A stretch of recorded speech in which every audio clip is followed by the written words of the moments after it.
कुछ definitions deforming force.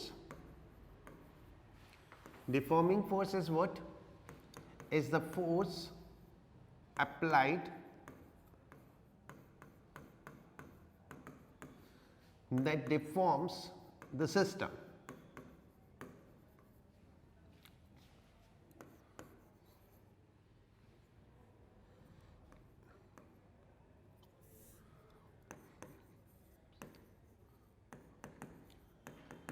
जो हम फोर्स अप्लाई करते हैं एक्सटर्नल फोर्स सिस्टम को डिफॉर्म करने के लिए, उसको हम बोलते हैं deforming force, right? Then restoring force.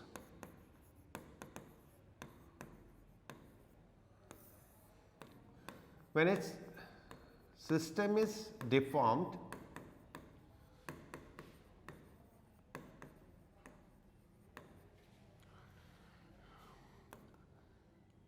intermolecular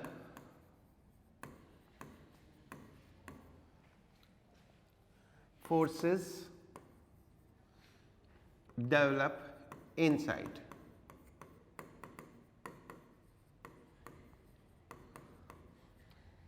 That opposes the deformation.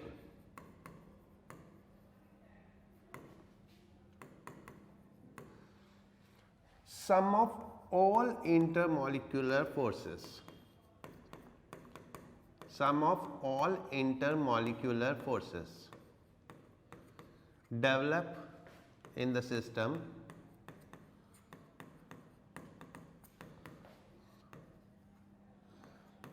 is called restoring force.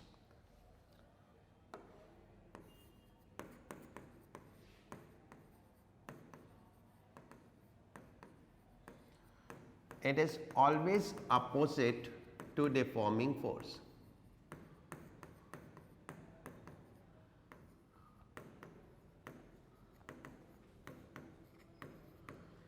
Right? ये इंटरमॉलिक्यूलर फोर्सेस क्या होती है, ये हमने लास्ट क्लास में पढ़ा था. इंटरमॉलिक्यूलर फोर्सेस कब आती है? जब सिस्टम डिफॉर्म होता है. डिफॉर्म करने में हम उसका साइज कम करेंगे या साइज बढ़ाएंगे.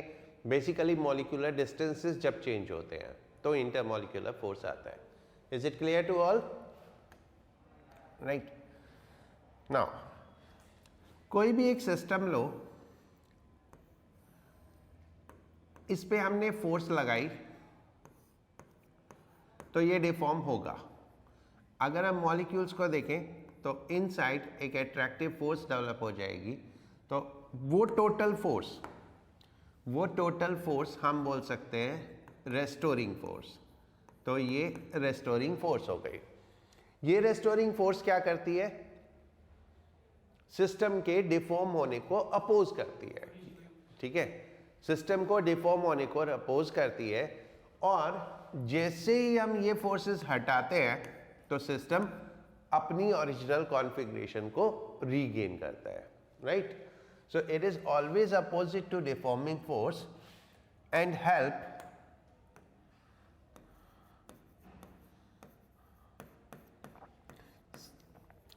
system to regain its configuration. यानी जो ओरिजिनल कॉन्फ़िगरेशन है उसको रीगेन करने में ये फोर्सेस हेल्प करती हैं. ठीक है. अब ये जो पूरा फेनोमेना है इसको हम बोलते हैं इलास्टिसिटी. लाइक हमने एक सिस्टम को डिफॉर्म किया और सिस्टम अपनी ओरिजिनल शेप को रीगेन कर ले तो उसको हम बोलते हैं elasticity. Right?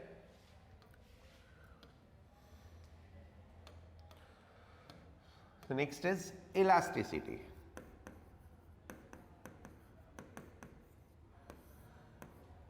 Is the property of matter. Elasticity is the property of matter by virtue of which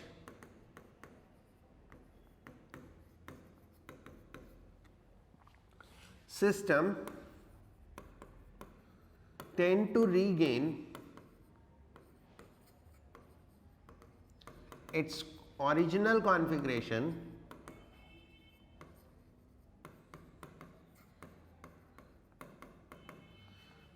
on removal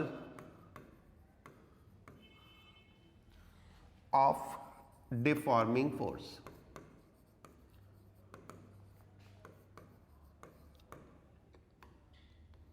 sir restoring force में भी तो यही होता है। क्या बोल रहे हो? सर रिस्टोरिंग फोर्स में भी तो यही होता है। हाँ, रिस्टोरिंग फोर्स एक मीन्स है और ये एक प्रॉपर्टी है। तो रिस्टोरिंग फोर्स ये काम करती है और ये क्या है? Property, right? लाइक जैसे हम वॉक कर सकते हैं, that is one of our property, but how we walk, that is by the feets. ठीक है? So elasticity is property and how this property work, that is by restoring force. Is it clear? Right. So elasticity क्या है? एक property है matter की जिसकी वजह से ऑब्जेक्ट या सिस्टम अपनी ओरिजिनल कॉन्फ़िगरेशन रीगेन कर लेता है on removal of deforming force, right? If an object regain its original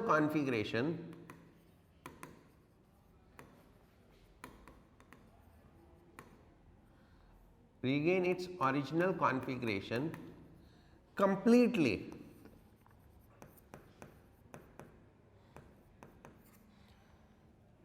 after removal of deforming force,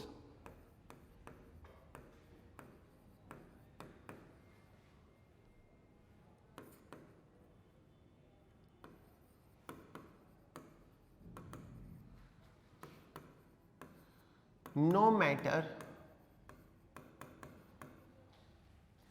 how large deforming force may be.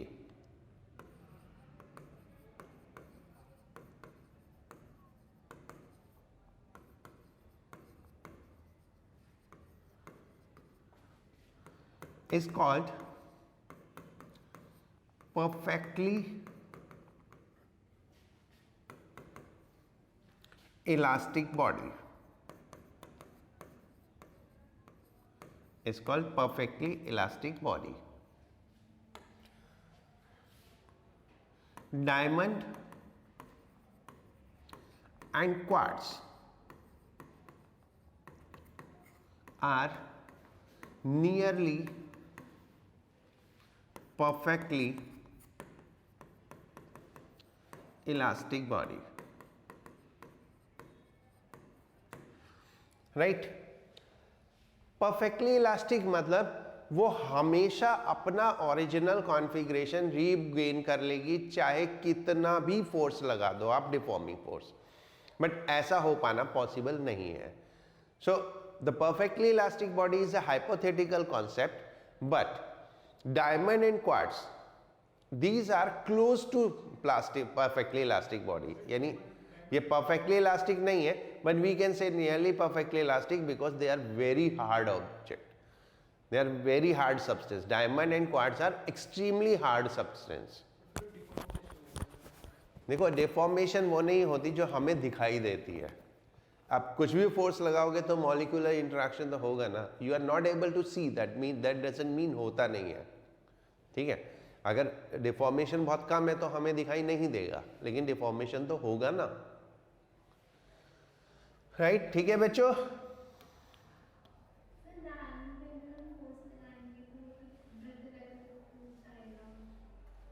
टूटता नहीं है डायमंड।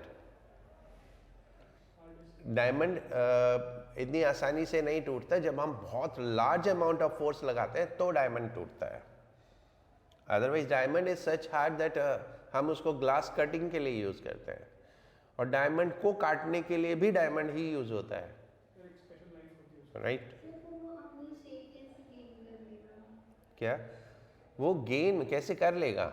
एक्चुअली कोई भी हार्ड ऑब्जेक्ट लो, तुम कोई स्टील ऑब्जेक्ट लो, ठीक है, क्योंकि डायमंड तो you can not take, steel object लो, उसको ऐसे कंप्रेस करो तो क्या होगा? वो तुम्हें दिखेगा नहीं कंप्रेस होता हुआ, बट वो कहीं ना कहीं इंटरनली कंप्रेस हो रहा होगा, तो तुम्हें तो हमेशा वो ऐसे ही दिखेगा। सेम ऐसे ही है डायमंड के साथ। हम जो फोर्स लगा पाते हैं वो फोर्स उतनी नहीं है कि उसको बहुत ज़्यादा डिफॉर्म कर दे, वो जो डिफॉर्मेशन होती है हमारे फोर्स लगाने से वो नेग्लिजिबल डिफॉर्मेशन होती है। This deformation may become visible अगर हम एक नैनोमीटर के बीच में, मतलब उसके मेजरमेंट कर सके किसी इंस्ट्रूमेंट से जो नैनोमीटर में मेजर कर सके कि डिफॉर्मेशन पता चलेगा 1 नैनोमीटर डिफॉर्मेशन हुई, तो by eyes we are not able to see. ठीक है, सो ये सब एक्सपेरिमेंटली वेरीफाइड है।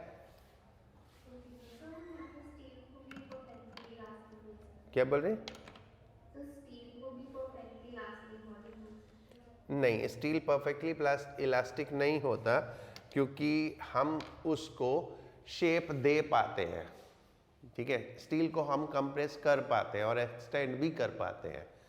स्टील को कंप्रेस और एक्सटेंड करते हैं तो तभी तो हमें वायर और शीट्स मिलती हैं। Okay, right.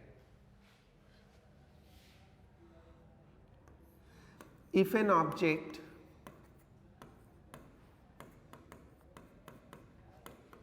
is not able to regain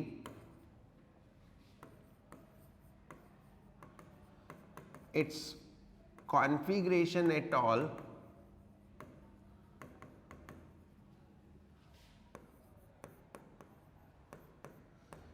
no matter how small the force may be,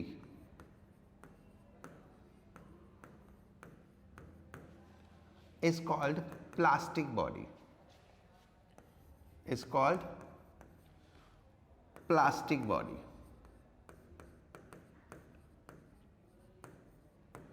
inelastic भी बोल सकते हैं, प्लास्टिक भी बोलते हैं।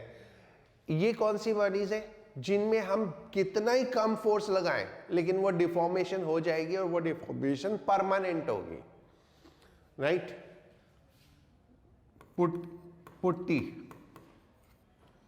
wax is example of nearly plastic body। जैसे परफेक्टली इलास्टिक नहीं होती ऐसे परफेक्ट नियर कंप्लीटली प्लास्टिक भी नहीं होती।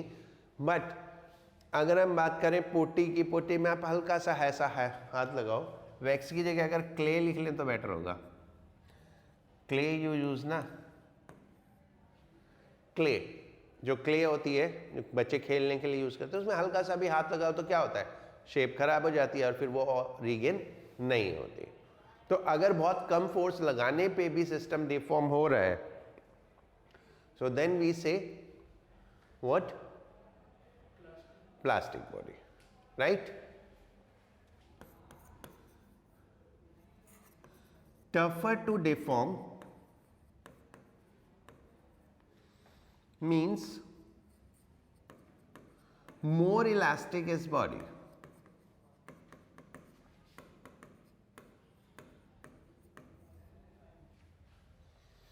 और हम कह सकते हैं greater the elasticity means tougher to deform. जितना इलास्टिसिटी ज्यादा होगा उतना डिफॉर्म करना उसको मुश्किल होगा। जैसे डायमंड हो गया, क्वार्ट्ज हो गया, ये परफेक्टली इलास्टिक है तो इनको डिफॉर्म करना बहुत मुश्किल होता है। स्टील की इलास्टिसिटी बहुत ज़्यादा होती है तो उसको भी डिफॉर्म करना बहुत मुश्किल होता है। रबड़ की इलास्टिसिटी कम होती है तो उसको डिफॉर्म करना आसान होता है। Okay, that is why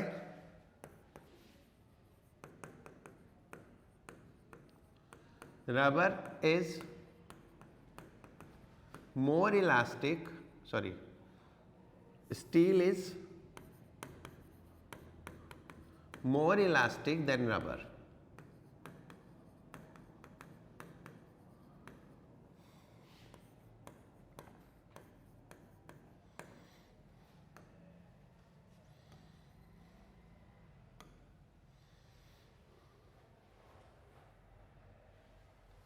okay, ठीक है बच्चों।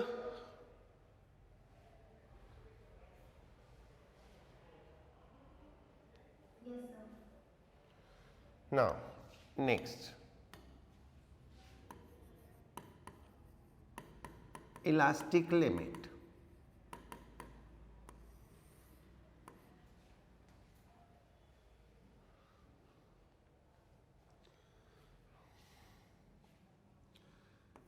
is the limit beyond which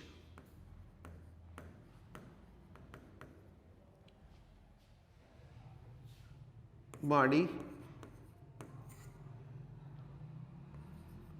does not regain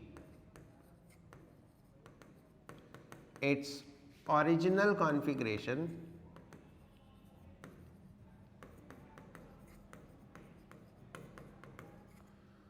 completely.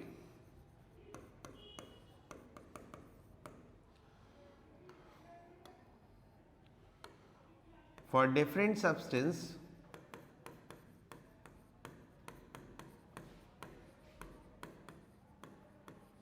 it is different.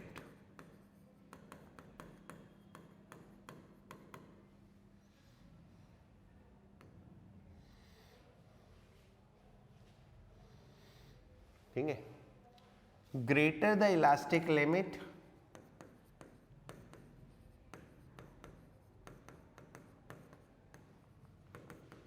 more elastic is body.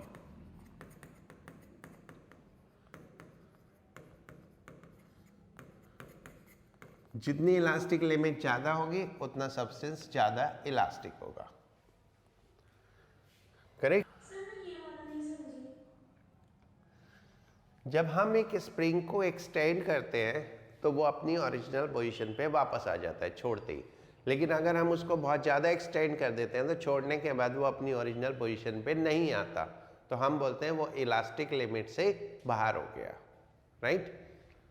In the graph of intermolecular and interatomic force, जब क्रिटिकल डिस्टेंस होता है, जब molecule के बीच का distance critical distance से ज़्यादा हो जाता है, तो हम बोलते हैं सिस्टम इलास्टिक लिमिट के बाहर चला गया. इलास्टिक लिमिट के बाहर जाने का मतलब सिस्टम अब अपनी ओरिजिनल कॉन्फ़िगरेशन कंप्लीटली रीगेन नहीं करेगा, हालांकि थोड़ा बहुत वापस आ जाएगा. मान लो हमने लेंथ 1 सेंटीमीटर बढ़ाई तो पता चलेगा वो 1/2 सेंटीमीटर वापस आ गया और 1/2 सेंटीमीटर परमानेंट हो गई. करेक्ट. सर किसी टैंक के बाद ब्रेक भी तो हो सकता है. हाँ, सर ब्रेक भी तो हो सकता है टैंक के बाद. हाँ, एक टाइम के बाद ब्रेक भी हो सकता है, लेकिन वो ब्रेक होगा तो इलास्टिक लिमिट के बाद ही होगा. ओके. इलास्टिक लिमिट के बाद एक बार वो स्टेट भी आएगी जब वो ब्रेक हो जाएगा. Okay. Okay sir. Right. Now types of deformation.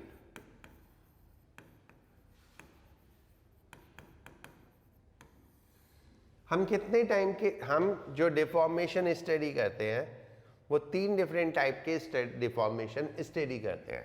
First, change in length. Change in length में क्या होता है, एक ऑब्जेक्ट है, इसको हम फोर्स लगा के पुल करेंगे तो पता चलेगा इसकी कुछ लेंथ बढ़ गई. सिमिलरली एक ऑब्जेक्ट पे हम कोई फोर्स लगाएंगे तो उसकी लेंथ कम हो जाएगी, then it is still change in length. ठीक है.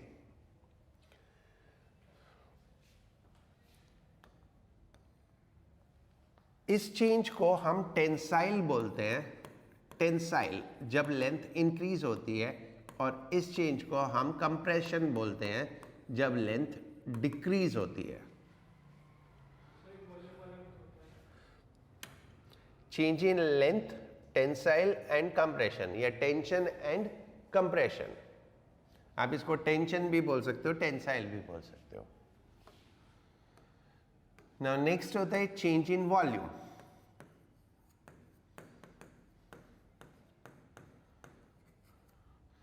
Change in volume usually pressure की वजह से होता है जब हर तरफ से फोर्सेस अप्लाई होती है.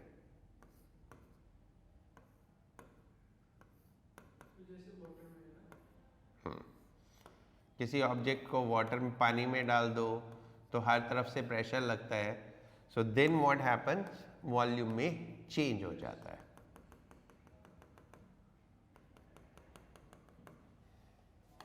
Right. So one is change in length, another is change in volume. And जो थर्ड टाइप की डिफॉर्मेशन होती है जो हम पढ़ते हैं, दैट इज शेयरिंग या शेयर सिंपली। इसमें क्या है, इमेजिन करो एक क्यूबिकल बॉडी ऐसे प्लेस्ड है और इसके ऊपर हमने फोर्स लगाई, ये नीचे से फिक्स है, तो जब हम ऐसे टेंजेंशियल फोर्स लगाएंगे तो ऊपर की सरफेस शिफ्ट हो जाएगी, तो ये इस टाइप से शिफ्ट हो जाएगा। ये जितना एंगल शिफ्ट हुआ इसको हम शेयरिंग बोलते हैं। कुछ पर्टिकुलर एंगल शिफ्ट हो जाता है।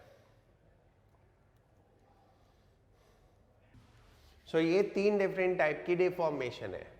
अब इसमें आप देखो जो फोर्स है वो नॉर्मल टू सरफेस एरिया लगेगा। इसमें फोर्स नॉर्मल टू एरिया, इस केस में भी force normal to area. In this case force is parallel to area.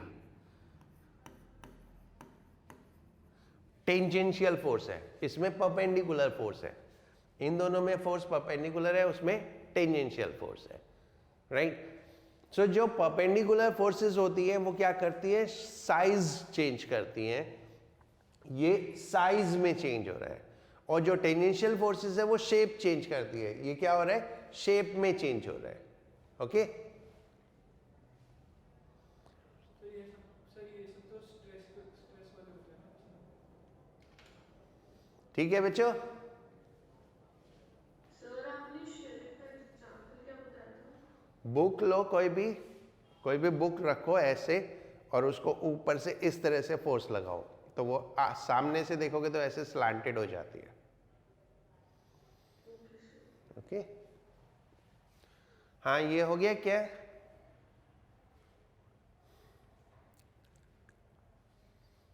Yes now stress.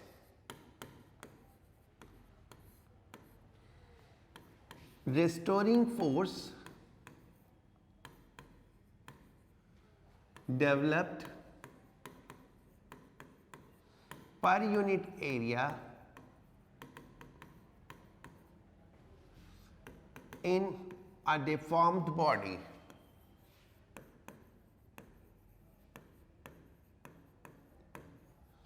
is called stress. Per unit area जो restoring force develop हुई उसको हम बोलते हैं स्ट्रेस। तो stress is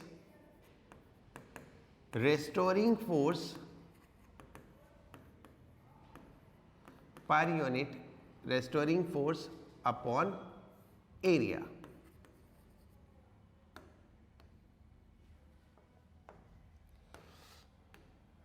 now with in elastic limit,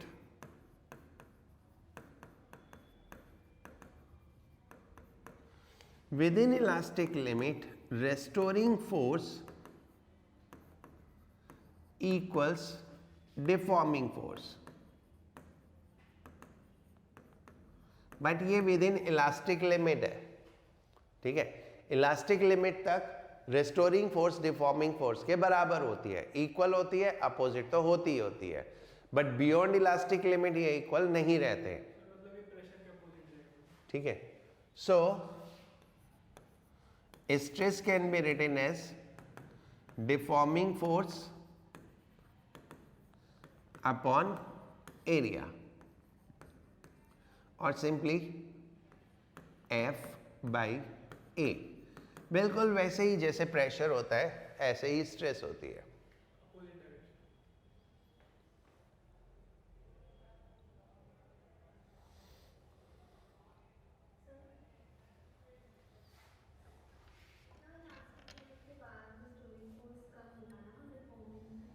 हाँ, elastic limit के बाद रेस्टोरिंग फोर्स कम होने लगता है।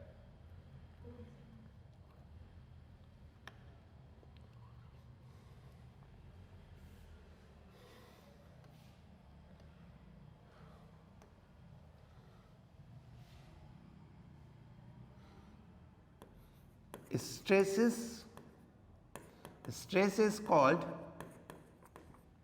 normal stress when force is normal to area,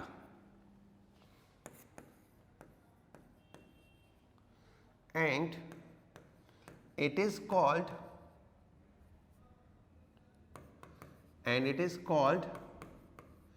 tangential stress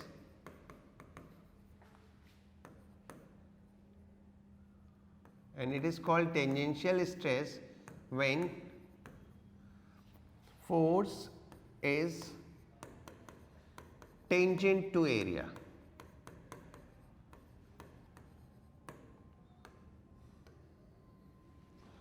so stress में दो टाइप की स्ट्रेसेस होती है, one is called normal stress and another is called tangential stress, right?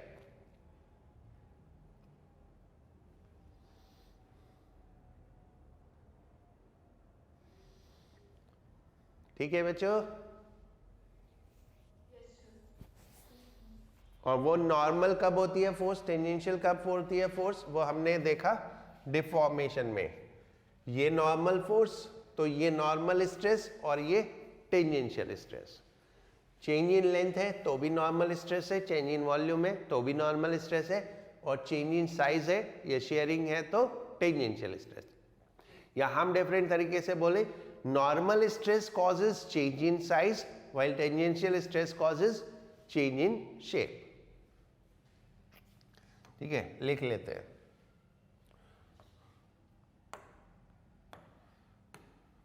Normal stress causes change in size only,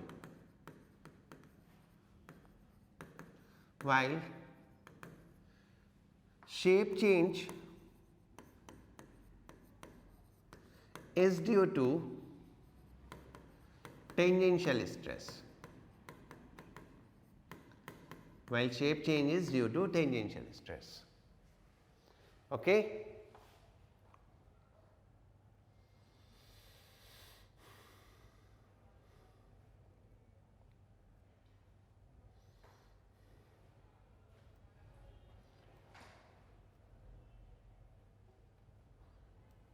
ठीक है बच्चों?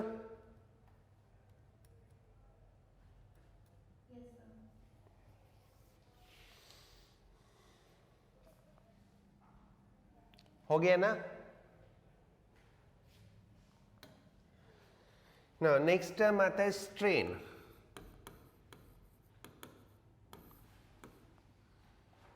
is the ratio of change in configuration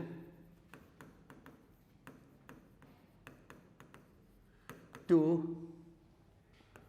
original configuration।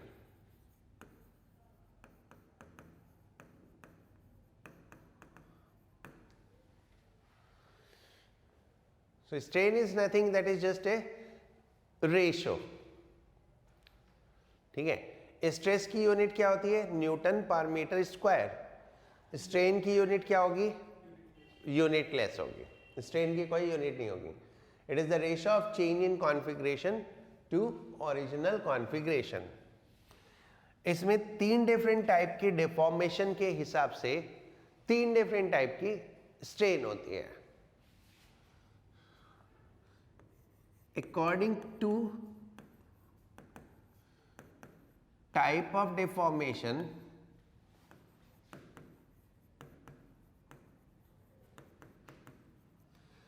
different strains are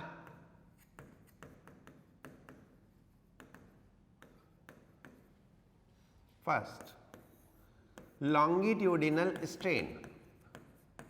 मैं definition नहीं लिखूंगा, understood है। Longitudinal strain क्या होती है? Change in length upon length.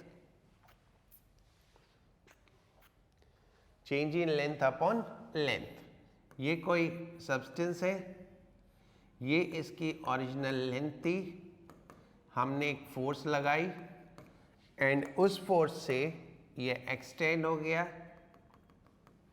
कितना? डेल्टा L, तो that is change in length upon length.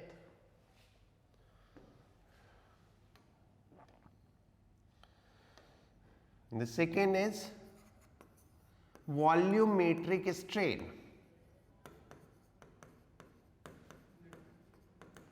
That is change in volume upon original volume.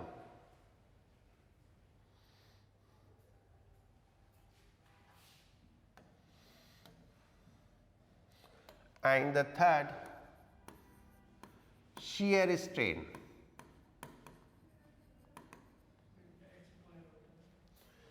Shear strain is the angle by which side of object is shifted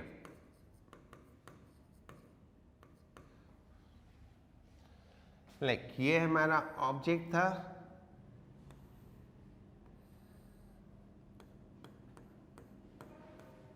ये length L है, हमने force लगाई F और ये ऐसे आगे shift हो गया.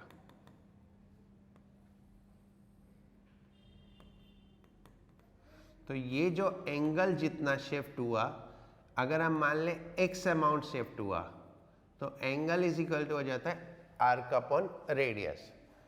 तो शियर स्ट्रेन कितना हो गया? शियर स्ट्रेन इस एंगल के बराबर है. और ये एंगल अगर हम कैलकुलेट करना चाहें तो कैसे कैलकुलेट होगा? x upon L. जितना टॉप सरफेस शिफ्ट हुई दैट डिवाइडेड बाई लेंथ.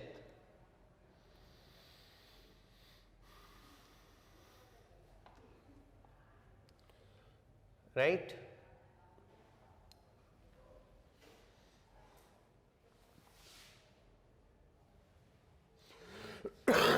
एक छोटा सा नोट लिखो, नोट्स में नहीं है, याद रखना.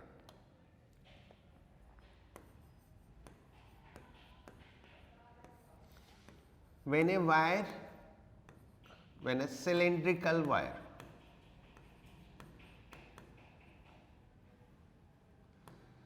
a cylindrical wire is extended, its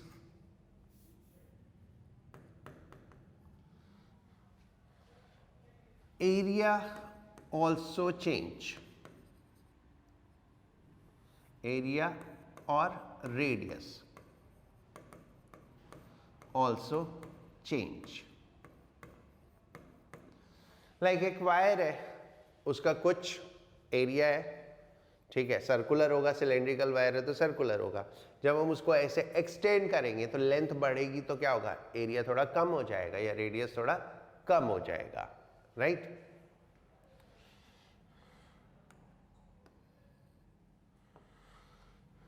The ratio of change in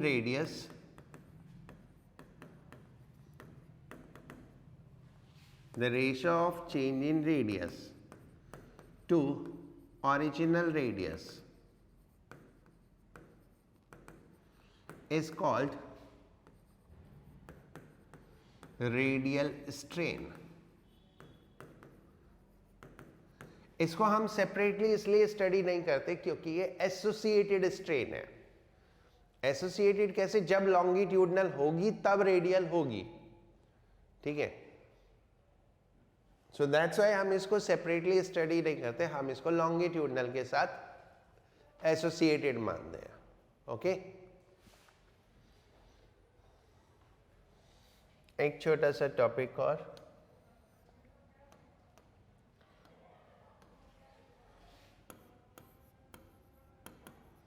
Poisson's ratio.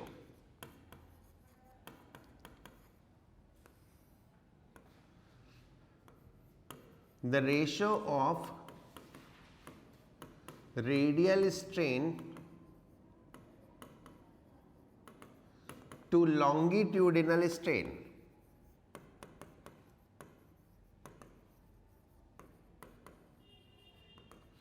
is called Poisson's ratio, sigma से डिनोट करते हैं इसको। तो sigma is equal to minus delta r by r upon delta l by L.